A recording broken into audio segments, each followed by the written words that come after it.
साध्य साधकय स्वामिन् असाध्यं तव किं वद। श्रीरामदूत कृपा सिंधु मत्कार्यं साधय प्रभो। असाध्य को साधने वाले हे स्वामी, आपके लिए इस जगत में कौन सा कार्य है जो असाध्य है।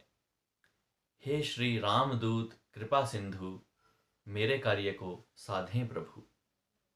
श्री हनुमान जी महाराज के सिद्धपीठ स्थान सालासर धाम राजस्थान से मैं डॉक्टर अमित कुमार दाधीच आपका इस कार्यक्रम में स्वागत करता हूँ। गज केशरी योग। गज यानी हाथी, केशरी यानी शेर। हाथी प्रतीक है ऊंचे पद का, प्रतिष्ठा का, संपन्नता का, स्टेटस का, और शेर प्रतीक है शक्ति का, पावर का। यानी गजकेशरी योग वाला व्यक्ति बहुत ऊंची पद प्रतिष्ठा प्राप्त करता है। उसके जीवन में संपन्नता होती है, धन संपत्ति होती है, उसमें गुण होते हैं, क्वालिटी होती है। वह सिंह की तरह साहसी होता है, उसमें शक्ति होती है। दूसरे शब्दों में कहें तो गजकेसरी योग वाला व्यक्ति शेर की सवारी करने वाला यानी बहुत साहसी होता है। शेर की सवारी का अर्थ है कि जिसमें बहुत हिम्मत है, बहुत साहस है, बहुत पावर है, वही शेर की सवारी कर सकता है। और हाथी की सवारी करने वाला भी होता है। हाथी की सवारी कोई ज़माने में राजा महाराजा लोग किया करते थे कि जिनकी बहुत ऊंची पद प्रतिष्ठा होती थी, जिनके पास धन संपत्ति की कोई कमी नहीं होती थी। गजकेसरी योग वाले व्यक्ति अपने जीवन में खूब ऊंचाइयां छूते हैं, खूब तरक्की करते हैं। उनमें बहुत सारे गुण होते हैं, क्वालिटी होती है, जिसके प्रभाव से वे समाज में खूब आदर प्राप्त करते हैं, सम्मान प्राप्त करते हैं।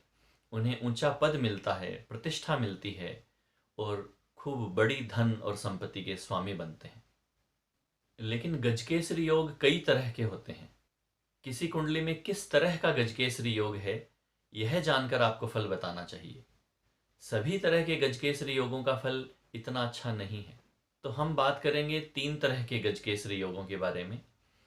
पहला गजकेसरी योग है जिसका उल्लेख जातक पारिजात ग्रंथ में है। इसके अनुसार चंद्रमा पर यदि शुक्र, बुध और गुरु तीनों ग्रहों की दृष्टि हो, और शुक्र, बुध और गुरु तीनों ही ग्रह अस्त नहीं हो, और तीनों ही ग्रह नीच राशि में नहीं हो, तो यह योग बनता है। अब देखिए, चंद्रमा जिसका संबंध है मन से, माइंड से, तो यदि चंद्रमा पर 3-3 शुभ ग्रहों की दृष्टि होगी और वे ग्रह भी बलवान होंगे, अस्त नहीं होंगे, नीच राशि में नहीं होंगे, तो चंद्रमा पर विशेष शुभ प्रभाव रहेगा। और चंद्रमा व्यक्ति का मन है, माइंड है, तो व्यक्ति का माइंड सुलझा हुआ रहेगा, व्यक्ति में एक विशेष योग्यता रहेगी, वह फ्रेश माइंड होगा। और सबसे बड़ी चीज है कि वह पॉजिटिव थिंकिंग का व्यक्ति होगा, सकारात्मक सोच का व्यक्ति होगा। और जीवन में तरक्की वे ही लोग करते हैं जो सकारात्मक सोच रखते हैं, पॉजिटिव थिंकिंग रखते हैं। यह गजकेसरी योग वास्तव में प्रभावशाली है। इस गजकेसरी योग का फल मिलता है जिन लोगों की जन्म कुंडली में यह योग होता है, वास्तव में उन्हें गजकेसरी योग के फल मिलते हैं। अब दूसरी तरह के गजकेसरी योग के बारे में बात करते हैं, जिसे बृहद पाराशर होरा शास्त्र में बताया गया है।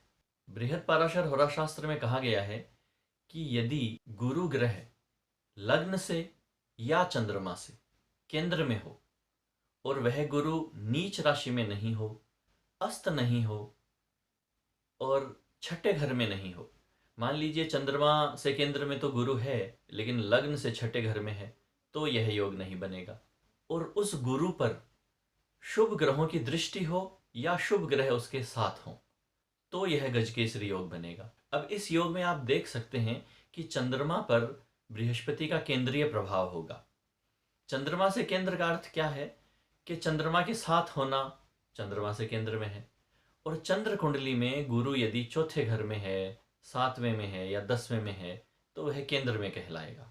इसी तरह लग्न कुंडली में यदि गुरु केंद्र में है, जैसे लग्न में ही है या चौथे घर में है या 7वें में है या 10वें घर में है, और यह गुरु नीच राशि में नहीं है, अस्त नहीं है, शुभ ग्रह इसे देख रहे हैं या शुभ ग्रह इसके साथ हैं, तो यह गजकेसरी योग बनता है।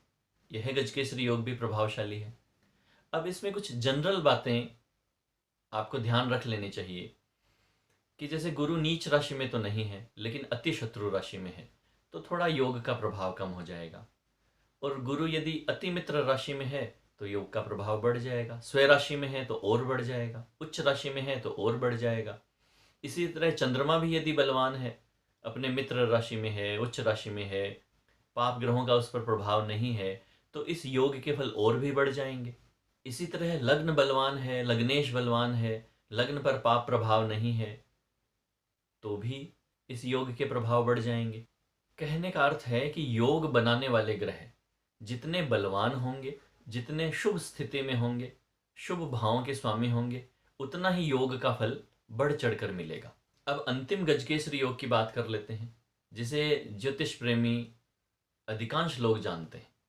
जो ज्योतिष में रुचि रखते हैं, लिखते पढ़ते रहते हैं, वे लोग इस तरह के गजकेसरी योग के बारे में लगभग सभी लोग जानते हैं। लेकिन इस गजकेसरी योग में बहुत सारी बातें हैं जो ध्यान में रखनी चाहिए। अन्यथा इस तरह का गजकेसरी योग आपको बहुत सारी कुंडलियों में मिलेगा, लेकिन उनके जीवन में गजकेसरी योग के जो फल बताए गए हैं वह आपको विशेष घटित होते हुए नहीं मिलेंगे। बहुत सरल सा योग है, जिसे फल दीपिका में, जात का देश मार्ग में आदि ग्रंथों में बताया गया है कि यदि चंद्रमा से केंद्र में गुरु हो, बृहस्पति हो, तो गजकेसरी योग होता है। बस इतना ही लिख दिया गया। यानी चंद्रमा के साथ गुरु है तो गजकेसरी योग है, चंद्रमा से चौथे घर में, चंद्रमा से सातवें घर में, चंद्रमा से 10वें घर में यदि गुरु है तो गजकेसरी योग है। लेकिन इस तरह के गजकेसरी योग के बहुत सारे रूप हो सकते हैं और उनके फल भी उनके रूपों के अनुसार अलग अलग हैं। इन पर विस्तार से विशेष बातें करेंगे अगले वीडियो में। अगर आप चाहते हैं कि मैं नेक्स्ट वीडियो बनाऊं इसी टॉपिक पे, तो आप नीचे कमेंट बॉक्स में ज़रूर लिखें। और यह वीडियो अच्छा लगा हो तो इसे लाइक ज़रूर करें। आज के लिए इतना ही। नमस्कार।